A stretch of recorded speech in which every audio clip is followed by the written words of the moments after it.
Skrip oke? Audio oke? Standby semua ya? Oke.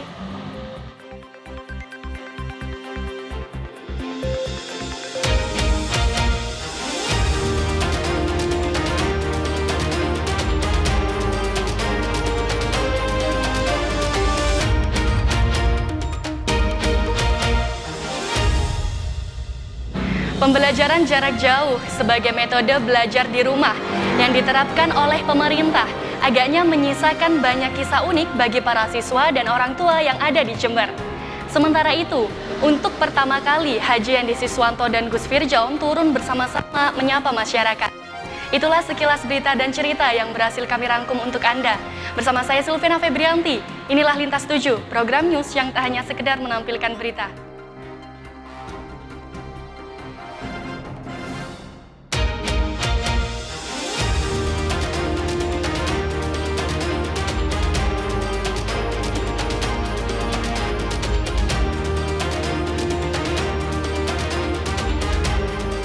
Karena terkendala sinyal dan sebagian besar siswanya tak memiliki telepon pintar, sebuah sekolah di pinggiran kota Jember terpaksa memberikan materi pelajaran secara door-to-door. Para guru rela bermotor, bahkan berjalan kaki, mendatangi para siswa yang belajar berkelompok di masjid ataupun surau-surau. Sistem pembelajaran jarak jauh selama pandemi COVID-19 membuat suasana sekolah menengah pertama Al-Ma'ufi di Desa Sidodadi, Kecamatan Tempurrejo terlihat lengang. Namun berbeda dengan siswa di kawasan perkotaan yang bisa mengikuti pembelajaran daring. Lain halnya bagi siswa SMP Al-Ma'ufi yang sebagian besar tidak memiliki telepon pintar. Agar tak tertinggal, pihak sekolah pun menerapkan model pembelajaran door-to-door. Para guru rela mengendarai sepeda motor ataupun berjalan kaki, mendatangi para siswa yang belajar berkelompok di masjid ataupun surau-surau. Meski dilakukan berkelompok, namun proses pembelajaran tetap dilakukan dengan memperhatikan protokol kesehatan, yakni dengan mengenakan masker dan menjaga jarak. Proses pembelajaran pun dilakukan ala kadarnya. Para siswa belajar secara lesehan karena memang tidak tersedia bangku ataupun meja. Meski demikian, mereka masih tetap antusias mengikuti proses pembelajaran. Karena masih kondisi COVID ini, Pak. Karena banyak yang nggak punya HP itu, Pak. Sinyalnya juga lemot gitu, Pak. Susah. Lebih enak yang sebelumnya itu. Susah, ribet. Susah, nggak ada meja. Pengennya sih sekolah kayak sebelumnya itu, seperti dulu lagi. Selain karena tidak memiliki telepon pintar, upaya pembelajaran secara door-to-door ini terpaksa dilakukan karena lokasi tempat tinggal para siswa rata-rata juga sulit dijangkau oleh sinyal telepon seluler. Kami beri nama pembelajaran touring. Touring itu kita membuat kelompok yang ada di desa itu, anak itu. Jadi gurunya ngalah berangkat ke kelompok itu. Iya, door to door. Karena setelah kita kumpulkan anak-anak itu masuk awal, itu yang punya HP minim sekali. Saya mencoba yang punya HP katanya sering tidak punya paketan. Jadi akhirnya kita rapatkan dengan guru-guru, akhirnya guru mengalah untuk touring, sedangkan pelaksanaannya tetap. Cuman yang biasa satu mata pelajaran, satu pertemuan itu 40 menit, kita buat 30 menit. Para siswa sendiri berharap segera dimulainya sistem belajar tatap muka agar proses pembelajaran berlangsung lebih efektif. Tim Liputan RIN TV melaporkan.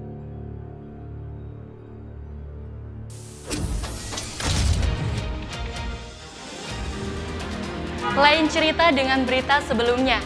Di Desa Curah Lele, Kecamatan Balung, sejumlah siswa terpaksa belajar online di pinggir sawah. Hal ini dikarenakan sulitnya mendapatkan jaringan internet saat para siswa mengerjakan tugas sekolahnya. Kebijakan pemerintah mengenai pembelajaran jarak jauh atau PJJ secara daring di tengah pandemi COVID-19 dirasa memberatkan bagi sejumlah siswa di Desa Curah Lele, Kecamatan Balung. Pasalnya mereka susah mendapatkan sinyal internet di rumah sehingga harus berjalan kaki menuju persawahan sejauh 500 meter dari rumah demi mendapatkan jaringan internet yang bagus. Mau tidak mau, belajar di pinggir sawah pun terpaksa dijalani oleh para siswa yang duduk di kelas 2 Madrasah Sanawiyah ini, supaya dapat mengerjakan tugas sekolahnya. Belajar kelompok sama teman-teman. Kalau di rumah sinyalnya nggak kuat, kalau di sawah sinyalnya kuat. IPS sama IPA. Wilda dan teman-temannya berharap pandemi COVID-19 ini segera berakhir agar bisa kembali belajar di sekolah. Iya, nggak ada sinyal kalau di rumah. Jadi anak-anak itu pergi ke sawah, itu cari sinyal. Sekitar 4 bulanan lah. Sistem pembelajaran jarak jauh secara daring telah menimbulkan sejumlah masalah baru, mulai dari tidak terjangkaunya sinyal internet hingga biaya ekstra yang harus dibayar oleh orang tua demi membelikan kuota internet untuk anaknya. Guntur Rahmatullah, Tim TV. Kesadaran masyarakat akan bahaya limbah plastik perlahan mulai meningkat. Masyarakat kini lebih memilih besek bambu yang ramah lingkungan sebagai wadah daging. Selain itu, dengan menggunakan besek bambu, kesegaran daging dapat bertahan lebih lama. Alhasil penjualan besek bambu selama Idul Adha kemarin pun meningkat hingga 10 kali lipat. Berkah Idul Adha 1441 Hijriah rupanya dirasakan juga oleh para pedagang besek bambu di Pasar Tanjung Jember. Salah satunya adalah Nur Asiyah yang mengaku selama Idul Adha kemarin penjualan besek bambu di lapaknya meningkat hingga 10 kali lipat. Nur Asiyah mengatakan, pada hari biasa mampu terjual puluhan besek bambu saja, sedangkan pada momen Idul Adha kemarin mampu terjual hingga 500 besek bambu per harinya. Untuk pembelian dalam jumlah besar, dia mematok harga Rp2.500 per satu besek bambu, ukuran sedang, dan Rp2.000 untuk ukuran kecil. Alhamdulillah, lancar, banyak sekali, lancar. Yang beli itu masjid-masjid, itu ada. Ya, pembelinya ya alhamdulillah, kadang-kadang orang beli 500, kemarin aja 400. Ya, tadi ada itu BDAM, beli kemarin ngambil 200, tadi nambah lagi 100. Ya, amin berkah. Ya, dikasih kelancaran daripada orang lain-lain. Ya. Sementara itu, warga Jember, Isrianingsih mengaku lebih memilih besek bambu sebagai wadah daging kurban, karena bisa membuat daging lebih tahan lama kesegarannya. Dia sudah meninggalkan kebiasaannya menggunakan kantong plastik sebagai wadah daging kurban, karena tidak ramah lingkungan. Oh enggak mas, sekarang kalau plastik itu takut katanya enggak baik. Jadi pakai besek semua sekarang.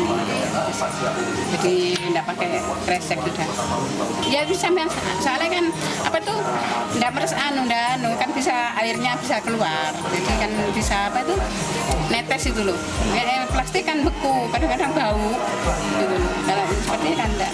Penggunaan besek bambu sebagai wadah daging memang dianjurkan.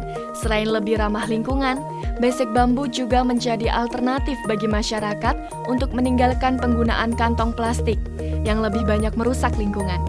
Guntur Rahmatullah, Tim TV. Sebuah lokasi wisata di Jember menawarkan sensasi seakan berada di Korea Selatan saat malam hari. Tak hanya gemerlap deretan rumah dengan desain yang khas, di tempat ini pengunjung juga bisa mencicipi kuliner sambil mengenakan pakaian adat hanbok.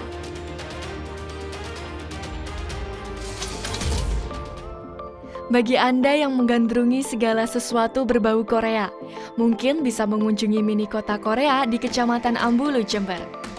Malam hari adalah saat yang paling tepat, sebab selain lebih sepi pengunjung, tempat ini juga dipenuhi gemerlap cahaya lampu, serta warna-warni rumah berdesain khas ala negeri gingseng. Bagi yang gemar bersuah foto, lokasi ini juga sangat pas karena dari sudut manapun pengunjung bisa mendapatkan foto yang instagramable. Jika itu belum cukup, Pengunjung juga bisa mengenakan pakaian adat hanbok yang disewakan pengelola hanya Rp10.000 per potong.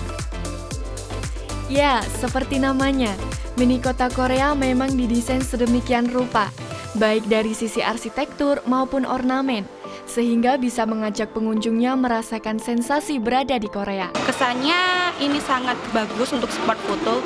Kita di sini bisa menikmati makanan, foto-foto, bisa menyewa baju ala Korea. Pemandangannya seperti di Korea. Tadi Korean barbecue.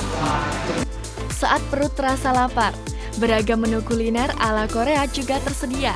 Salah satu yang paling digemari adalah Korean barbecue yang hanya dibanderol Rp75.000 per paket dan bisa dinikmati oleh 4 orang. Nunggu dibuka sih, dan setelah pandemi ini ternyata udah dibuka, jadi kesini sama keluarga. Banyak di sini ada rumah-rumahan, terus ada kayak gantungan-gantungan tulisan gitu. Pokoknya terus barbekyuan sama keluarga. Iya, sempet karena di sini banyak tempatnya sih, jadi bagus buat foto-foto. Seneng sih karena nggak usah jauh-jauh ke Korea dan di sini udah dapet view yang seperti Korea. Lokasi wisata mini kota Korea sendiri sempat ditutup total selama sekitar 2 bulan lalu. Namun seiring berlangsungnya masa adaptasi kebiasaan baru, tempat ini pun kembali dibuka dengan penerapan protokol kesehatan bagi para pengunjung. Sempat terhenti karena pandemi 1,5 bulan mungkin. Ya agak berkurang, tapi untuk di kondisi new normal ini sudah mulai agak berdatangan kembali. Di sini ada spot yang rumah ada di Koreaan, terus ada pohon bunga sakura, terus tak ada rumah-rumahan yang berbentuk mungkin kemiripan dengan rumah Korea. Menariknya lagi, tak perlu mengeluarkan uang sepeser pun untuk masuk ke lokasi ini, sebab pengelola memang menggratiskan tiket masuk. Tim Liputan Ring TV melaporkan.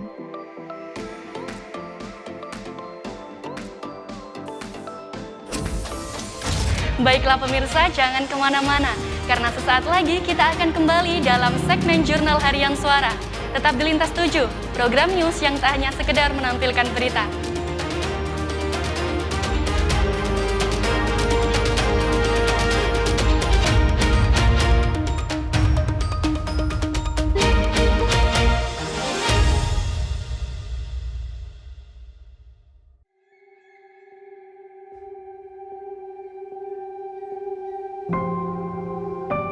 Saya selalu percaya langkah kaki akan meninggalkan jejak-jejak. Seberapa jauh langkah kita hari ini adalah seberapa panjang jejak-jejak itu dapat dikenang nanti. Lalu kemudian biarkan sejarah mencatatnya sebagai hadiah bagi masa depan. Dan perjalanan menuju masa depan adalah milik mereka yang sedang tersenyum kepada sebaik-baiknya harapan dan setinggi-tingginya cita-cita. Seperti pohon yang ditanam sekarang dan tumbuh menjulang di waktu mendatang. Masa depan adalah tentang kita yang menanam harapan untuk dipetik oleh mereka kelak sebagai warisan peradaban.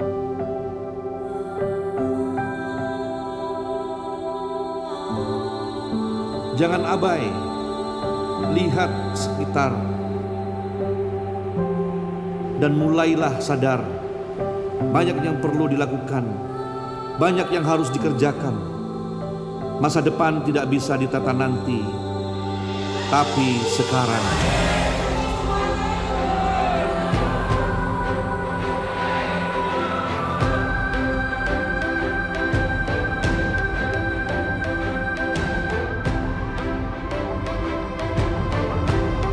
Jangan biarkan mereka yang tersenyum kehilangan harapan dan cita-cita karena sesuatu yang tidak disiapkan dengan baik. Kita punya tanggung jawab dan peran yang sama terhadap masa depan untuk terus membentuk senyum yang merekah dan tidak lagi bertemu susah. Tidak cukup hanya diam, lakukan sekarang, karena saya percaya berbuat untuk hari ini adalah berbuat untuk masa depan. Nama saya Hendy Siswanto, dan ini adalah kisah kita semua untuk masa depan yang cemerlang. Wis wayahe benahi Jember.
Di sini kami akan mempresentasikan sebuah produk kesehatan, di mana produk kesehatan ini berasal dari perusahaan yang namanya AFC atau EFC, bahasa Inggrisnya dibaca seperti itu. Perusahaan ini tentunya dari namanya aja berarti perusahaan ini perusahaan Jepang yang sudah berdiri sejak tahun 69.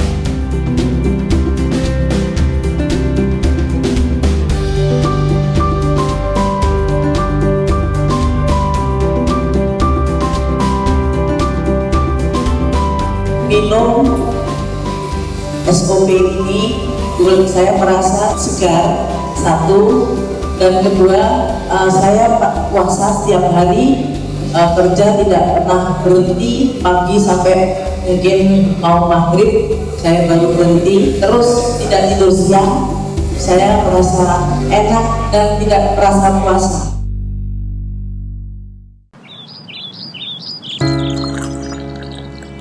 Jember belumlah selesai. Daerah ini akan terus bertumbuh, dijalankan oleh derap langkah masyarakatnya membawa Jember pada masa depan. Pertumbuhan ekonomi kita jalan di tempat. Kemiskinan terus meningkat. Pengangguran membuat daerah ini sekarat. Ada apa dengan Jember? Apa yang harus kita perbuat?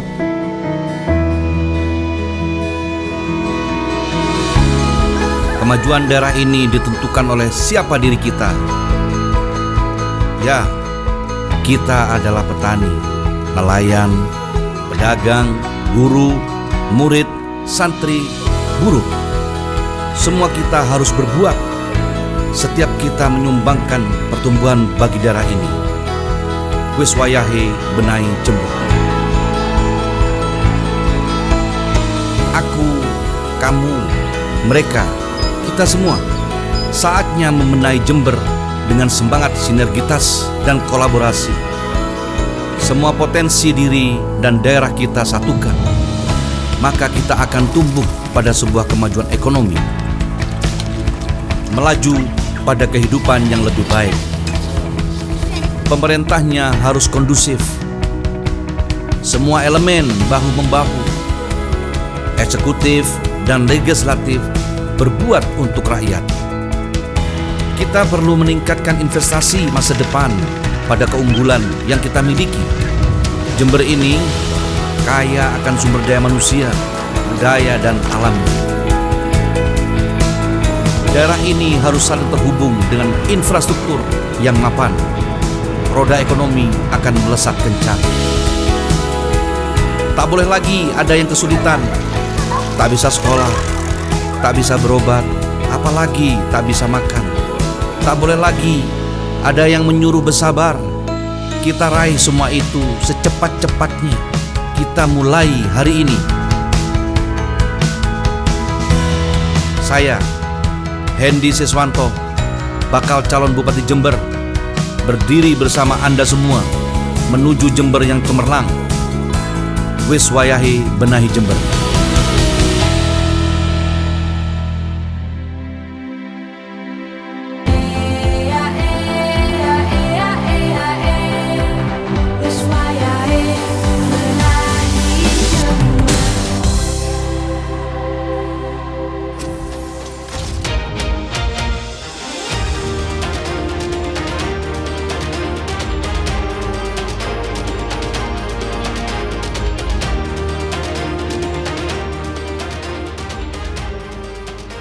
Terima kasih masih bersama kami dalam program Lintas 7.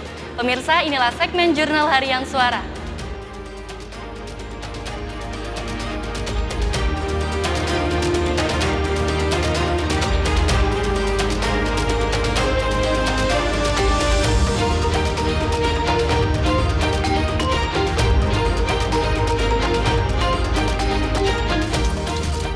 Dukungan dari masyarakat kepada pasangan bakal calon bupati dan wakil bupati Haji Hendy Siswanto dan Gus Firjaun terus mengalir. Kelompok-kelompok relawan mulai mendirikan posko pemenangan. Terbaru adalah posko pemenangan di Kecamatan Wuluhan. Selasa 28 Juli 2020 kemarin, Haji Hendy Siswanto menghadiri acara pembukaan sekaligus peresmian posko pemenangan Haji Hendy Gus Firjaun di Desa Dukuh Dempok, Kecamatan Wuluhan. Dalam sambutannya, Haji Hendy Siswanto menyampaikan rasa terima kasihnya kepada seluruh relawan dan pendukungnya yang terus memberikan semangat dengan kerja keras mensosialisasikan visi dan misinya bersama Gus Firjaun. Majunya Haji Hendy Siswanto bersama Gus Firjaun dalam pentas demokrasi pada Pilkada Jember semata-mata dilandasi oleh ibadah, membenahi kondisi Jember menjadi lebih sejahtera. Tidak untuk mencari pekerjaan, jabatan, dan kekuasaan. Apa yang menjadi dasar perjuangan Haji Hendy Gus Firjaun adalah untuk masyarakat Jember, dengan potensi sumber daya alam dan sumber daya manusia yang sangat mumpuni. Jember sudah seharusnya maju dan berkembang, tidak tertinggal seperti kondisi saat ini. Pada kesempatan ini, Haji Hendy Siswanto juga mengatakan, keberadaan posko pemenangan Haji Hendy Gus Firjaun di masing-masing desa dan kecamatan dapat menjadi rumah aspirasi yang dapat menampung ide, aspirasi, atau bahkan keluhan masyarakat, sehingga bisa dicatat untuk menjadi dasar pencarian solusinya. Sementara itu, Muhammad Muklis selaku tuan rumah dalam sambutannya menyampaikan, sejauh ini masyarakat di desanya selalu mendapat banyak kesulitan dalam hal akses pengurusan KTP dan KK. Ia menilai birokrasi di Kabupaten Jember sudah saatnya dibenahi. Acara ini dihadiri oleh relawan dan koordinator kecamatan dan desa sekecamatan Wuluhan. Tim Liputan Ring TV melaporkan. Menepi Kitchen, usaha kuliner yang dirintis oleh Berlian dan Nadif, dua pengusaha muda yang peduli pada nasib UMKM Jember tersebut, diresmikan oleh Haji Hendy Siswanto pada Rabu 29 Juli 2020 kemarin. Bertempat di lokasi strategis dan elit, di kawasan perumahan Argopuro, Kecamatan Kaliwates, Menepi Kitchen tawarkan produk kuliner UMKM khas Jember dengan harga yang terjangkau. Sejalan dengan visi sinergi dan kolaborasi, Haji Hendy Siswanto memberi apresiasi pada ide dan inovasi yang dilakukan oleh owner Menepi Kitchen, Berlian dan Nadif. Konsep Menepi Kitchen sebagai destinasi kuliner Jember, yang mengajak UMKM untuk ikut berpartisipasi secara kolektif, membuka dapur di lokasi tersebut, menjadi terobosan unik yang saat ini dibutuhkan untuk mengangkat UMKM di Jember. Saat ini ada sekitar 13 UMKM atau usaha kuliner lokal yang bergabung dan bekerja sama dengan Menepi Kitchen, dan diharapkan jumlah itu akan bertambah.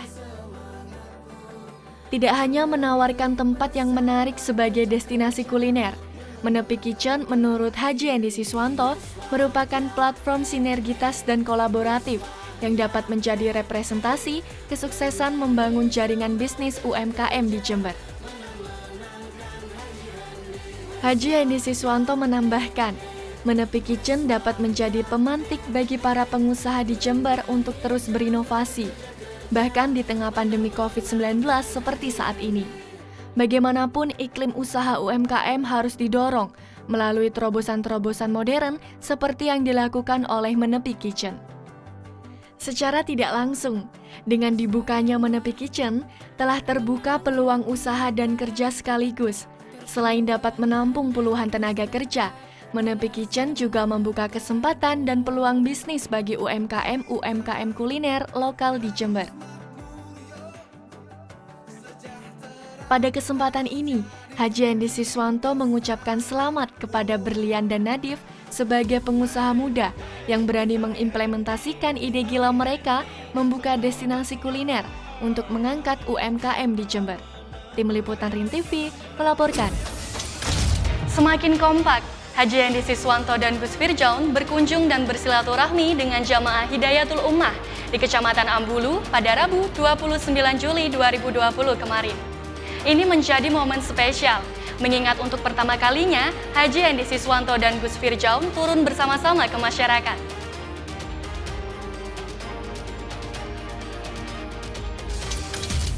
Dalam kunjungan ini, keduanya menegaskan bahwa niat untuk maju dalam Pilkada Jember 2020 mendatang berdasarkan pada ibadah untuk membenahi Jember dan mensejahterakan masyarakat. Banyaknya persoalan di Jember saat ini menjadi alasan utama bagi Haji Hendy Siswanto dan Gus Firjaun untuk berjuang memperbaiki hal-hal yang selama ini belum berjalan dengan baik. Salah satunya adalah APBD Jember yang sejak 5 tahun belakangan ini seperti tidak menjadi bekal untuk mensejahterakan masyarakatnya, tapi selalu menjadi polemik karena peruntukannya banyak yang tidak tepat sasaran. Termasuk diantaranya, kegagalan pemerintah untuk hadir dalam berbagai sektor pembangunan, minimnya lapangan kerja, gaji guru ngaji, dan honorer yang tidak manusiawi, serta banyak hal lain yang harus segera dibenahi. Jember, bagi Haji Hendy Siswanto dan Gus Firjaun, merupakan miniatur Indonesia yang kekayaan dan potensinya harus dapat menjadi sumber kemakmuran masyarakatnya. Oleh karena itu, dengan konsep sinergi dan kolaborasi, Haji Hendy Siswanto dan Gus Firjaun akan berjuang bersama-sama rakyat untuk bangkit membenahi Jember. Tim Liputan RIN TV melaporkan. Ragam berita dan cerita dalam program kali ini sudah kami sampaikan. Semoga semua informasi yang kami tayangkan dapat bermanfaat dan menginspirasi. Sampai bertemu dalam episode Lintas 7 berikutnya. Saya Silviana Febrianti mewakili segenap kru yang bertugas pamit undur diri. Sampai jumpa dan tetap semangat.